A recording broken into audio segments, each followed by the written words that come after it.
Olá, eu sou o psicólogo Ricardo Chagas e no vídeo de hoje eu vou fazer uma análise psicológica da animação Luca, produzida pela Pixar, dirigida por Enrico Casarosa e lançada no dia 18 de junho de 2021 no Disney+.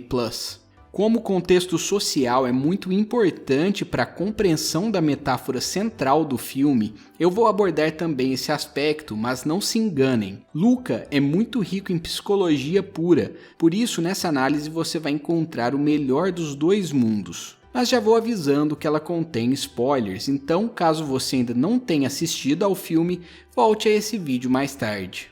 Na sequência inicial de Luca, dois pescadores vislumbram o olhar sinistro de um monstro marinho que acaba roubando alguns objetos de seu barco. Com base nessas primeiras cenas, quem não chegou a ver o trailer e ainda não sabe do que se trata a história, pode até achar que os monstros marinhos que habitam essa vila italiana de pescadores são na verdade os grandes vilões. Mas na verdade o protagonista do filme é Luca Paguro, um curioso garoto monstro marinho que vive harmoniosamente com sua família em uma espécie de fazenda subaquática, onde peixes precisam ser pastoreados assim como as ovelhas nos campos terrestres. Luca é um pastor de peixes e demonstra muita curiosidade em relação ao mundo dos humanos, e logo descobrimos que ele é o mesmo monstro marinho da cena inicial, aquele que roubou os objetos dos pescadores no barco. Depois de fazer amizade com outro garoto monstro marinho chamado Alberto Scorfano, Luca sai do mar pela primeira vez. Quando estão na terra, os monstros marinhos adquirem formas humanas, porém, basta um mínimo contato com a água para que suas verdadeiras formas sejam reveladas. Alguns podem interpretar os monstros marinhos como uma metáfora aos homossexuais que ainda sofrem perseguições ao se assumirem para a sociedade. Outros podem vê-los como uma metáfora aos afrodescendentes, vítimas de uma sociedade preconceituosa e segregacionista, enquanto os pescadores seriam a força policial racista. Minha interpretação é que Luca funciona como uma metáfora universal para qualquer tipo de opressão. Obviamente não existem monstros marinhos no nosso mundo real, e é exatamente por isso que eles podem representar qualquer povo ou cultura que em algum momento de nossa história foram perseguidos e oprimidos. Essa universalização da ideia da exclusão fica ainda mais clara quando a amiga humana de Luca e Alberto, Giulia Marcovaldo, intitula os grupos de amigos por eles formado de Os Excluídos, já que ela também era excluída pelas outras crianças por não viver no vilarejo durante o ano letivo. Mas é claro que cada espectador vai interpretar Luca da maneira que faz mais sentido para ele mesmo, e é por isso que essa animação é tão bonita e poderosa. Qualquer pessoa que já foi excluída ou que já se sentiu excluída vai achar-se representada por aqueles personagens. Em algum momento da vida, todos nós já tentamos ocultar nosso eu verdadeiro com medo de sermos julgados pelos outros. Portanto, Luca não é uma história sobre um grupo específico de pessoas, mas sim sobre todos nós que ansiamos pela aceitação daqueles que nos rodeiam, algo que faz parte da natureza humana. Eu vou voltar a esse aspecto mais social na conclusão do vídeo, mas vamos falar agora sobre as questões puramente psicológicas que permeiam a obra. Vamos adentrar em uma linha mais psicanalítica freudiana para compreender as funções que Daniela Paguro, a mãe de Luca, e Alberto opostamente representam. Daniela, como uma mãe que tem a intenção de preservar a vida do próprio filho, representa um dos conceitos da hipótese estrutural do aparelho psíquico, o superego. O superego é a parte moral da estrutura do aparelho psíquico, ou seja, ele tem a função de levar o ego a se comportar de maneira rígida e regrada, como se fosse uma espécie de consciência. Não é apenas em Luca que vemos esta representação física do superego.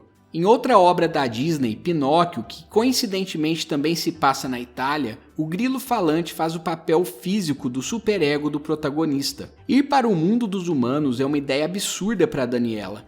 Ela oculta de Luca todos os benefícios e prazeres inerentes àquele mundo, a fim de preservar sua vida dos possíveis e prováveis perigos que os humanos poderiam oferecer. Aos olhos de Daniela, nenhum humano seria capaz de aceitar pacificamente os monstros marinhos.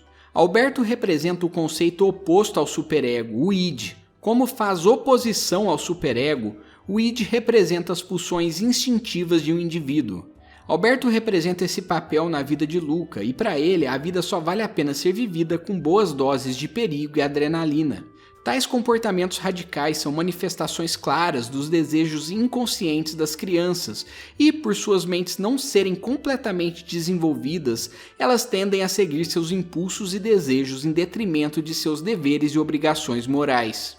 Ao longo do filme, Luca progressivamente vai deixando seus medos superegóicos de lado. Em certo momento, Alberto pede que ele o acompanhe em uma descida de moto ladeira abaixo. Luca está receoso em fazer isso, então Alberto manda que ele cale o Bruno dentro de sua cabeça, dizendo: "Silêncio, Bruno!"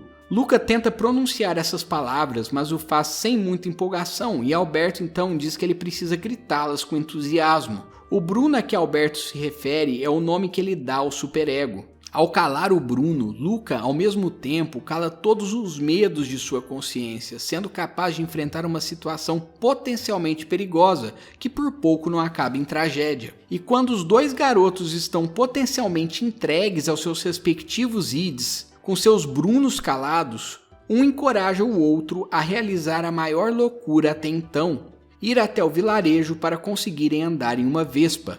A Vespa representa não apenas a amizade entre Luca e Alberto, como também seus sonhos mais instintivos e absurdos. O desejo dos dois era conseguir uma motocicleta para com ela explorarem o mundo, mas sequer fizeram um planejamento realista para tanto. Não sabiam nem mesmo como conseguiriam adquiri-la, já que não compreendiam o conceito de dinheiro, como é mostrado nessa cena. A facilidade que Alberto tem para reprimir seu superego se deve ao fato dele ter sido abandonado pelo pai. No final do filme, descobrimos que ele vive há muito tempo sozinho em uma torre velha e isolada. Toda criança necessita de um adulto para ajudá-la a compreender os conceitos da consciência moral. Sem um adulto para criá-lo, Alberto foi incapaz de desenvolver seu sistema superegóico, inocentemente rechaçando seu Bruno para as profundezas de seu inconsciente. Na psicologia freudiana existe um conceito chamado princípio do prazer, que nada mais é do que a busca instintiva do prazer para evitar a dor e o sofrimento da vida. Assim como a maioria das crianças, Alberto estava rígido nesse princípio, sendo incapaz de olhar para a vida com razão, até o momento em que ele conversa sobre sua dor com o Luca. Outra personagem interessante é a avó do protagonista. Por fazer o papel arquetípico da velha sábia, ela simboliza o equilíbrio e a sensatez. Ela é a favor de explorar o mundo dos humanos tomando os devidos cuidados, algo que ela própria faz. Por não ter a paranoia de Daniela de jamais subir à superfície, nem a ingenuidade dos garotos de achar que vão conseguir viver disfarçados como humanos, a avó representa um equilíbrio racional entre essas duas atitudes.